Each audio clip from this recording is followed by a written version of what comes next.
ब्राह्मणों को अग्नि की पूजा करनी चाहिए। दूसरे लोगों को ब्राह्मण की पूजा करनी चाहिए।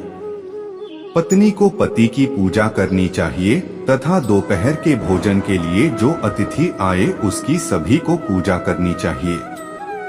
यदि आप भी सनातन धर्म को सर्वश्रेष्ठ मानते हैं और हिंदू धर्म हिंदू को समर्थन करते हैं तो आप हमारे इस वीडियो को लाइक करके चैनल को सब्सक्राइब जरूर कीजिएगा, ताकि ऐसे सभी हिंदू धर्म से जुड़ी सभी जानकारी आपको सबसे सटीक और सबसे पहले हमारे चैनल के माध्यम से दिया जाएगा। दोस्तों, सनातन धर्म को सपोर्ट करने के लिए चैनल को सब्सक्राइब जरूर कीजिएगा। दोस्तों, जय श्री राम। चलिए वीडियो को शुरू करते हैं।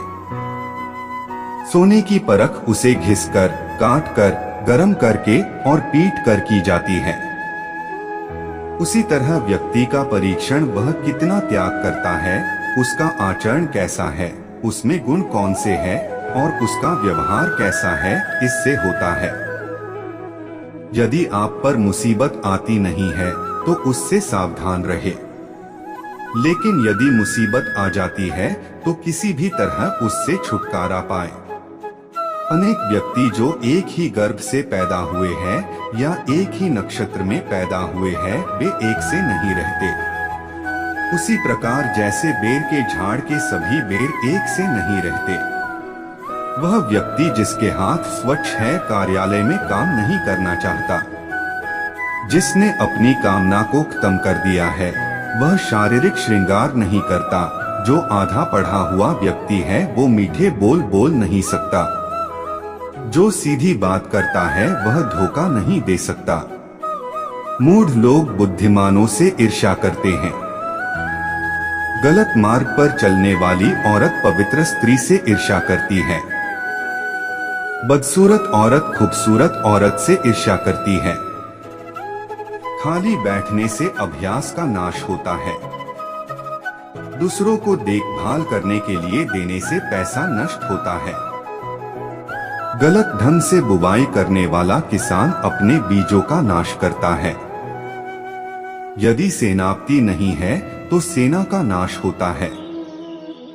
अर्जित विद्या अभ्यास से सुरक्षित रहती है। घर की इज्जत अच्छे व्यवहार से सुरक्षित रहती है। अच्छे गुणों से इज्जतदार आदमी को मान मिलता है। किसी भी व्यक्ति का गुस्सा उसकी आंखों में दिखता है। धर्म की रक्षा पैसे से होती है। ज्ञान की रक्षा जमकर आजमाने से होती है। राजा से रक्षा उसकी बात मानने से होती है। घर की रक्षा एक दक्ष गृहिणी से होती है। जो वैदिक ज्ञान की निंदा करते हैं, शास्त्र सम्मत जीवन शैली की मजाक उड़ाते हैं, शांतिपूर्ण स्वभाव के लोगों की मजाक उड़ाते हैं, बिना किसी आवश्यकता के दुहक को प्राप्त होते हैं। दान गरीबी को खत्म करता है। अच्छा आचरण दुहक को मिटाता है। विवेक अज्ञान को नष्ट करता है। जानकारी भय को समाप्त करती है। वासना के समान दुष्कर कोई रोग नहीं। मोह के समान कोई शत्रु नहीं। क्रोध के समान अग्नि नहीं। स्वरूप ज्ञान के समान कोई बोध नहीं। व्यक्ति अकेले ही पैदा होता है, अकेले ही मरता है। अपने कर्मों के शुभ अशुभ परिणाम अकेले ही भोगता है। अकेले ही नरक में जाता है या सद्गति प्राप्त करता है। जिसने अपने स्वरूप को जान लिया उसके लिए स्वर्ग तो तिनके के समान है। एक पराक्रमी योद्धा अपने जीवन को तुच्छ मानता है। जिसने अपनी कामना को जीत लिया उसके लिए स्त्री भोग का विषय नहीं। उसके लिए संपूर्ण ब्रह्मांड तुच्छ है, जिसके मन में कोई आसक्ति नहीं। जब आप सफर पर जाते हो तो विद्यार्जन ही आपका मित्र है। घर में पत्नी मित्र है। बीमार होने पर दवा मित्र है। अर्जित पुण्य मृत्यु के बाद एकमात्र मित्र है। समुद्र में होने वाली वर्षा व्यर्थ है। जिसका पेट भरा हुआ है उसके लिए अन्न व्यर्थ है। पैसे वाले आदमी के लिए भेंट वस्तु का कोई अर्थ नहीं। दिन के समय जलता दिया व्यर्थ है। वर्षा के जल के समान कोई जल नहीं। खुद की शक्ति के समान कोई शक्ति नहीं। नेत्र ज्योति के समान कोई प्रकाश नहीं। अन्न से बढ़कर कोई संपत्ति नहीं।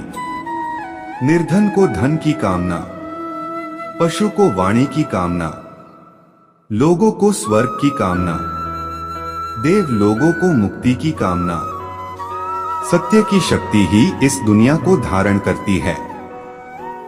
सत्य की शक्ति से ही सूर्य प्रकाशमान है, हवाएं चलती है। सही में सब कुछ सत्य पर आश्रित है। लक्ष्मी जो संपत्ति की देवता है वह चंचला है। हमारी श्वास भी चंचला है। हम कितना समय जिएंगे इसका कोई ठिकाना नहीं। हम कहाँ रहेंगे यह भी पक्का नहीं। कोई बात यहाँ पर पक्की है तो यह है कि हमारा अर्जित पुण्य कितना है। आदमियों में नाई सबसे धूर्त है। कौवा पक्षियों में धूर्त है। लोमड़ी प्राणियों में धूर्त है।